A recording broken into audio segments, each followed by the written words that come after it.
Hello everyone, this is Anuradha Sharma and you're watching my channel IELTS with Anuradha. Now turn to Section 1. Section 1. You will hear a woman phoning an antique shop complaining about the delivery service and some damage to the item she purchased. First, you have some time to look at questions 1 to 4.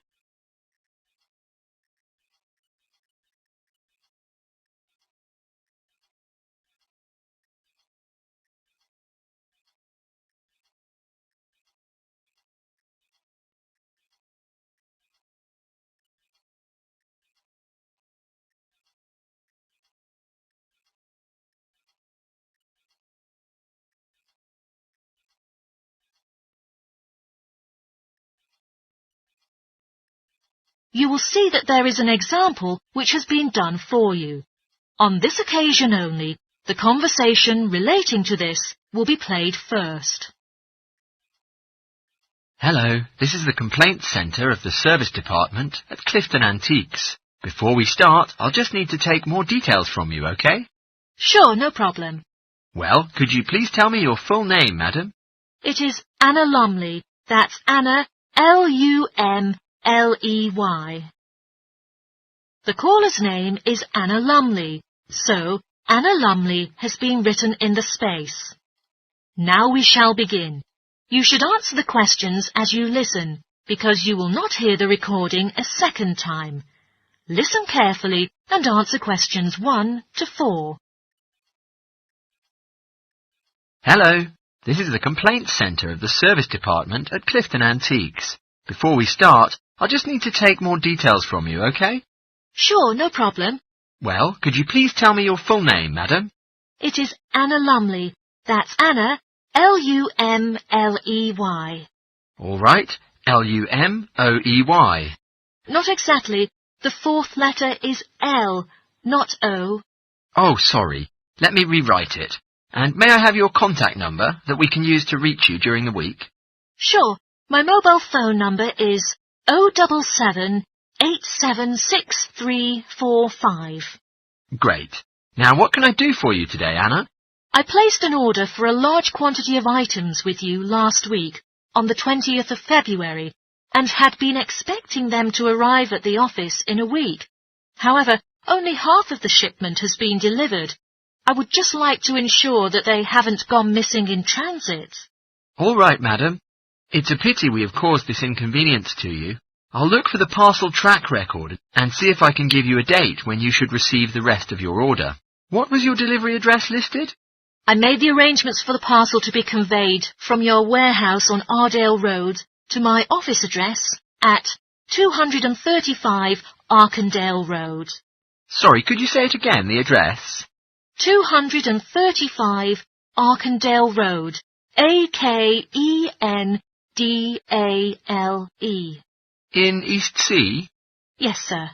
Well, okay. Our system has tracked your parcel, which shows that your shipment has been received. However, there's no record about the lost items. I would suggest that you wait for 2 days, and if the other items don't arrive, then you might need to consider to claim insurance coverage for the value of the rest. How much are they worth? They cost me $34,500 in total. All right. For this amount, I think 10% will be covered by the insurance company. Therefore, you could claim $3,450 from them. If you'd like to, there is a form on our website that you can fill in, and when the loss is confirmed, you'll get the money within 5 working days. The rest of the money will be refunded to you in a month, so you won't suffer a financial loss. It sounds reasonable. Before you hear the rest of the conversation, you have some time to look at questions 5 to 10.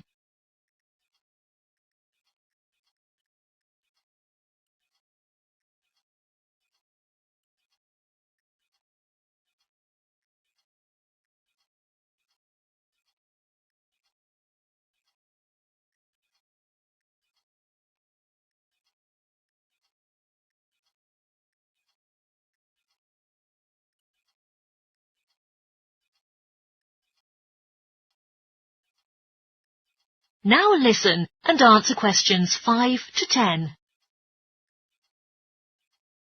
Yet it is necessary to make a list of your lost items so we can recheck it against our records. Is that okay? Of course, okay. It is unfortunate that a few of the missing items are one of a kind and thus irreplaceable. Also, there were many small items that aren't very valuable, like lamps and chairs. However, there was a large item of antique furniture and a bag filled with first edition books, which was some of the first ever to be printed on a press. Right, okay. Anything else? Yeah, there was also some important items. A Victorian rocking chair for my daughter, some large oil paintings originating from the Edwardian period, and a few decorative fruit bowls. Right. Okay. I've taken down the list of these missing items, so I'll call the warehouse to see if any of them are still there. Ah, I almost forgot. There are several other pieces that I've spotted on your website and wanted to order. May I do that now? It is definitely okay. Would you tell me a little about the items that you're looking to buy? There is a gold clock and a golden-framed vintage mirror. Okay, perfect. The charge will be taken from the payment card that you used before. You can expect them to be delivered within the next week. Is there anything else that I can do for you today? Yes, I received 2 damaged items in the shipment, so I need to claim for a partial refund. Oh, sorry. I need to know more about the details of the actual damage over the phone line before you put in a full report. What kinds of pieces are damaged?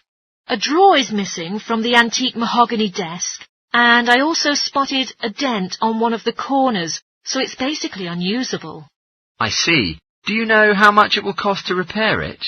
No. Well, I don't think it's repairable. I will have to buy a new one. Sorry. I'll take a note of that and see what we can do for compensation. Anything else? I also purchased a set of dining chairs with navy leather padding. However, the colour is faded and one of the legs has completely split down the middle. Okay. Are there any other damaged pieces? Yes, there is a set of Chinese crockery to furnish my dining room table, but when I opened the case, I found that a cup was lost and that some plates had smashed. 4, actually. And is that all of the items? Yes, I think that's all. Right. I'll estimate the value of the damage and a refund will be issued. Okay. Cheers for your great help. No problem. My pleasure. Goodbye. That is the end of section 1. You now have half a minute to check your answers.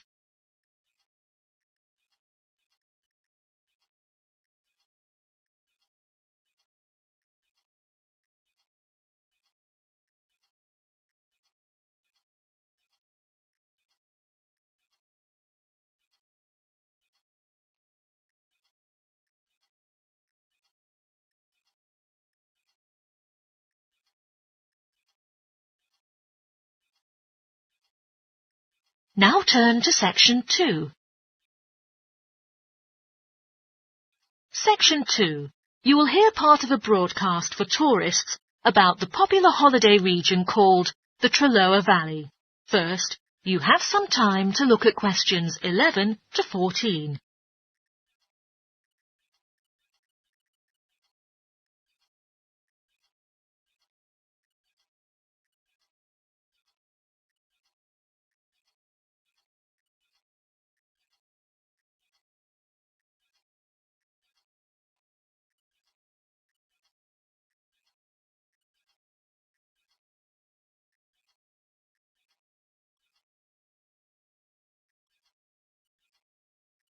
Now listen carefully and answer questions 11 to 14.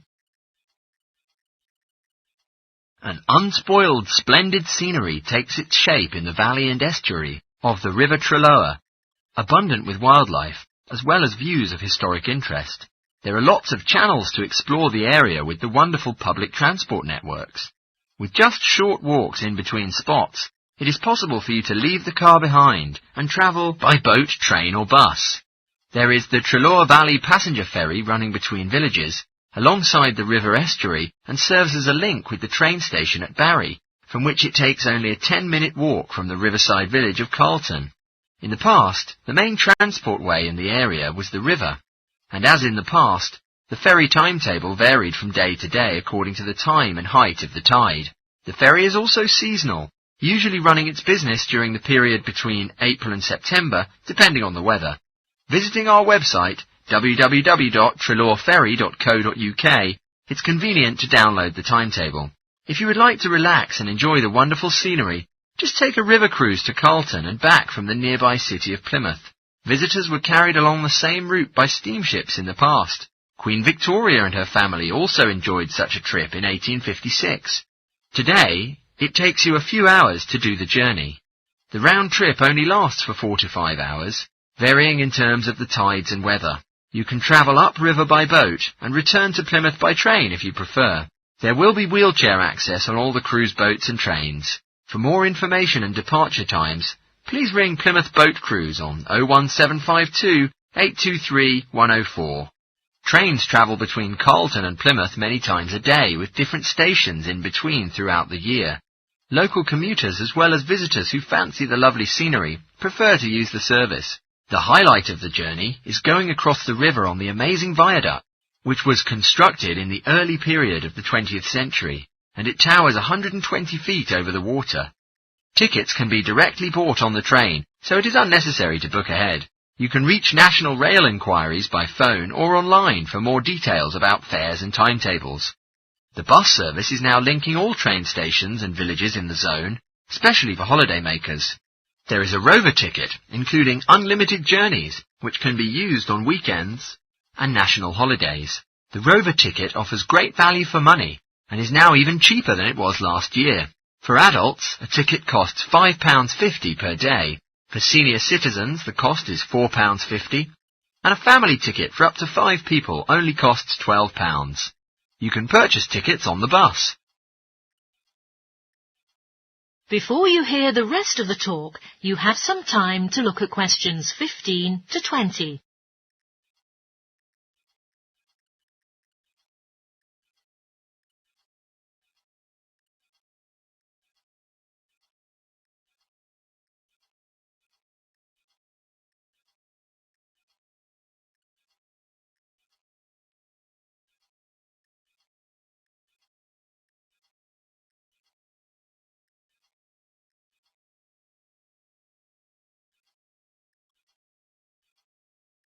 Now listen and answer questions 15 to 20.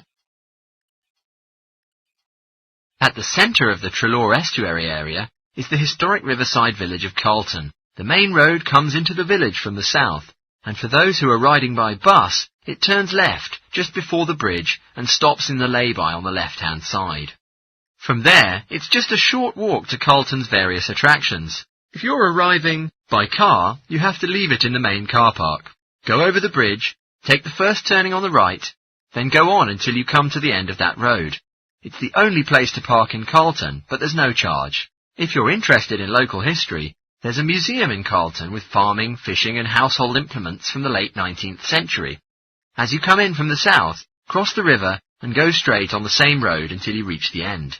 Also on the subject of history, you can go and see the old mill, which has recently been renovated and put back into use. Turn left before you come to the bridge, then go straight on and take the first turning on the right. This leads straight there. If you're interested in arts and crafts, there's a potter's studio where you can watch the artist at work. After crossing the bridge, turn left and it's the second building on the left. Finally, when you're in need of refreshments, there's a cafe opposite the old boathouse and a picnic area near the mill. That is the end of section 2. You now have half a minute to check your answers.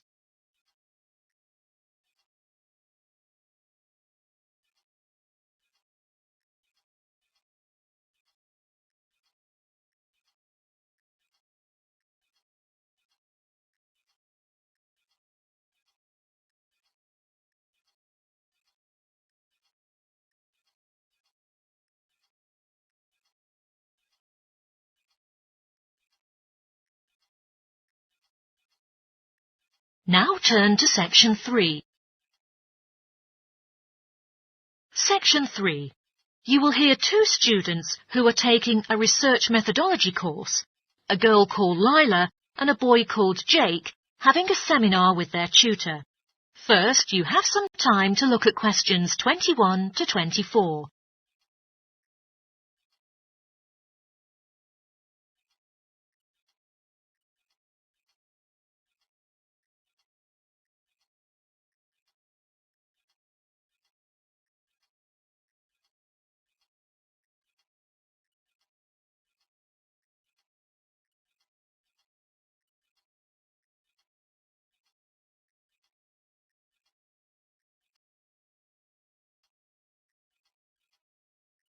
Now listen carefully and answer questions 21 to 24. So I gave you both a task to select an article about a small-scale research project. Yes.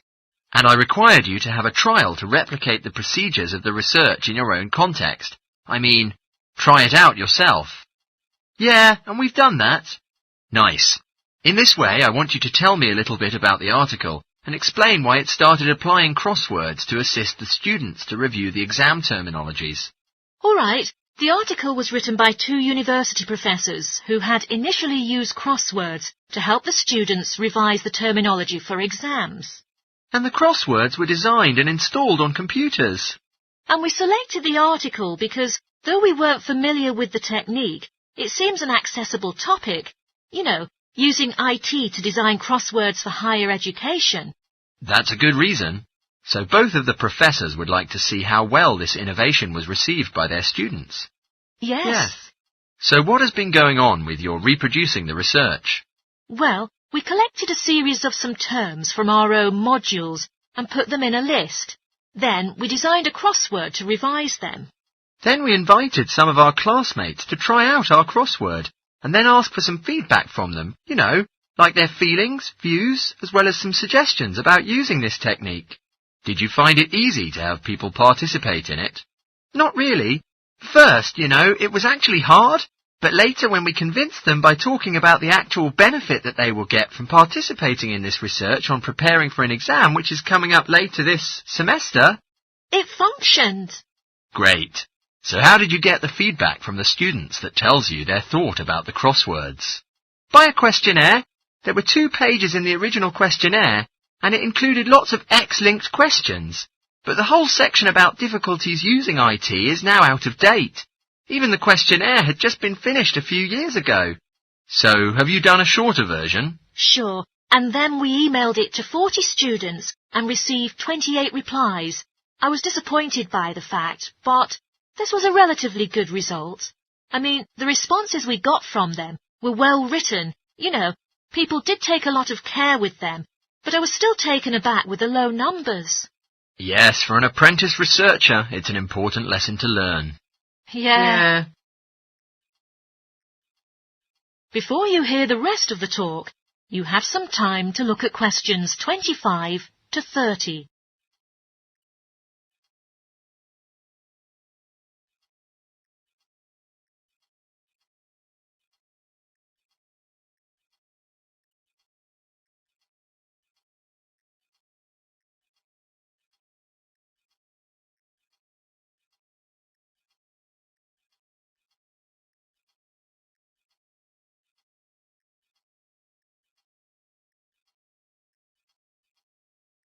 Now listen and answer questions 25 to 30. So what was your result? Well, basically their feedback was extremely positive. The students said that crosswords on a computer really helped them not to get distracted and stay focused on the work in hand, which is better than other ways of doing the revision that are often disturbed by other things. Yeah, that was really clear, but I was struck by the fact that they hardly featured having fun in their responses, nor did anything to do with spelling of hard words, which I thought would apparently be a benefit. No? Okay. The responses also said that the crosswords hadn't really prompted their general motivation to study, but it had highlighted the gaps in their memory, so they could figure out what kind of work was necessary to do further. Right. So how did your findings compare with those done by the original researchers? There were a couple of similarities, but we still found 2 primary differences. Compared with females, more males liked the technique, yet the original findings were the reverse case. Also, our respondents said they wouldn't mind doing a crossword in the final official exam. Even in the original study, it showed that even if crossword makes exams shorter, they would not like it to be included.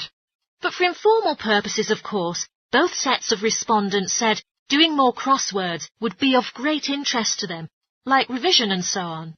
Right. So let's think about the whole project and what you've learned from it. Well, it really took a long time. Yeah, and I don't think we handled that aspect well. It could have gone worse. I mean, there was not much data collected, so we didn't have to spend ages dealing with it. And since we'd already done a course on numerical data processing, there wasn't much new for us. Yeah, definitely. Anyway, I think the questions we designed were good, so that the data we collected was manageable. Yeah, it really helped having the original study to guide us, as it were, and that helped us to see what a good instrument research is. What questionnaires should be like. Absolutely, we got a lot from that. But when we were writing up the project, we weren't sure on how to acknowledge the work of the original study. You know, our referencing. No, that's what we both need to learn in the future. Actually, that part's been great, finding ways to share and support another person. That's the real plus from the project, learning ways to do that. Well, it's obviously been very successful. That is the end of section 3. You now have half a minute to check your answers.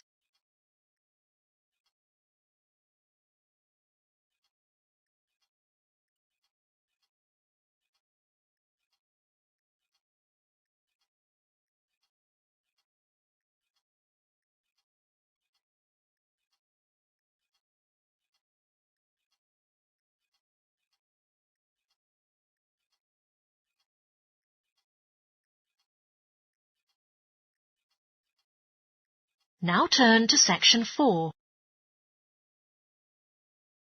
Section 4. You will hear a sociology lecture about the perspectives of time. First, you have some time to look at questions 31 to 40.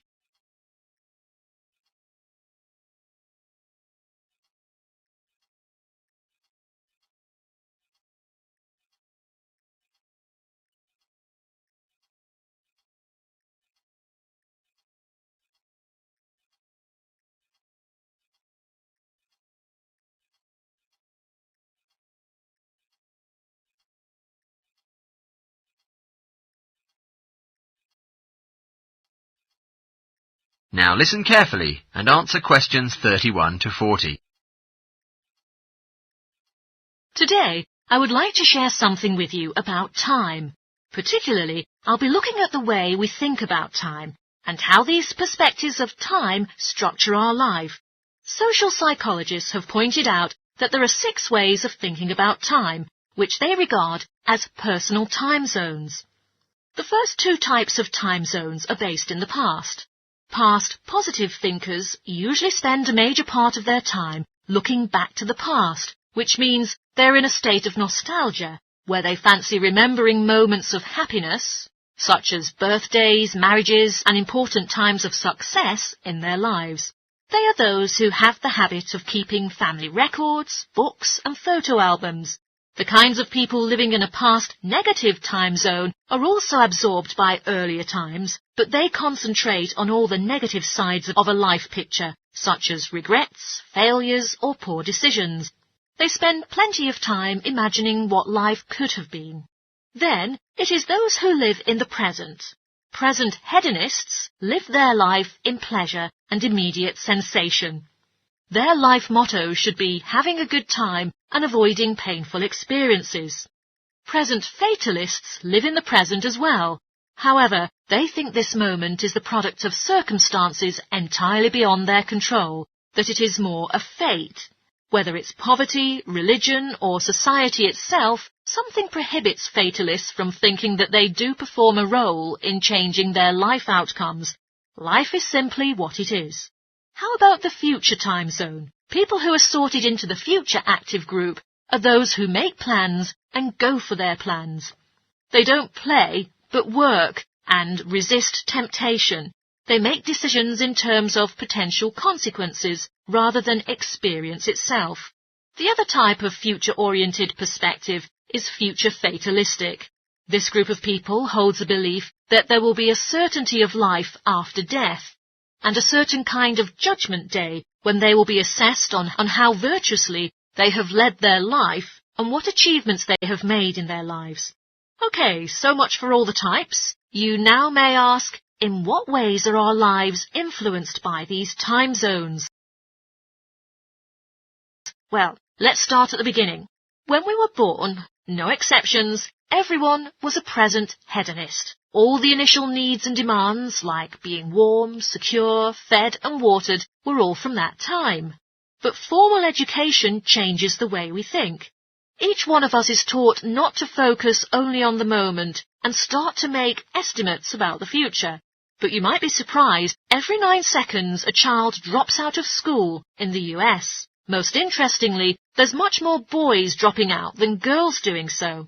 We may easily draw the conclusion boys aren't as intelligent as girls. But the evidence doesn't support this. A recent survey indicates that when American boys reach the age of 21, they have spent roughly 10,000 hours on video games, and also suggests that they'll never fit in the traditional classroom because there is a stronger need for those boys to have a certain circumstance in which they are capable of managing their own learning environment. Now, let's move on to how we do prevention education. All kinds of prevention education are usually targeted at the future time zone. We say, don't smoke or you'll get cancer, get good grades or you won't get a good job. But as for present-oriented kids, it doesn't make sense.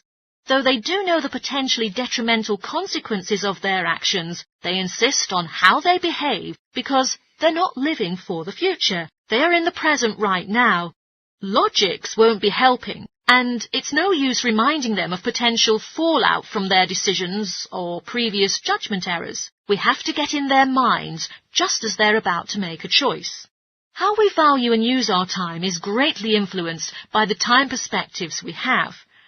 When Americans come across a question about how busy they are, most of the interviewees usually report being busier than ever before. They admit to sacrificing their relationships, personal time and good sleep during nights for their careers. But 20 years ago, 60% of Americans had sit-down dinners with their families. Yet now, the number has dropped to 20%. However, when they're asked, what if there were 8 days in a week? They say, oh, that'll be fabulous. They would spend that time working to achieve more. They're persistently trying to get to the future point of happiness. So, it's of vital importance that we know how other people think about time. We tend to think, oh, that person is really irresponsible, or that guy is power-hungry. But often, what we care about is not the fundamental personality differences, but only various approaches of thinking about time. Rather than distinctions of characteristics, seeing these conflicts as differences in time perspectives can promote more effective cooperation between people and get the most out of each person's individual strengths. That is the end of section 4. You now have half a minute to check your answers.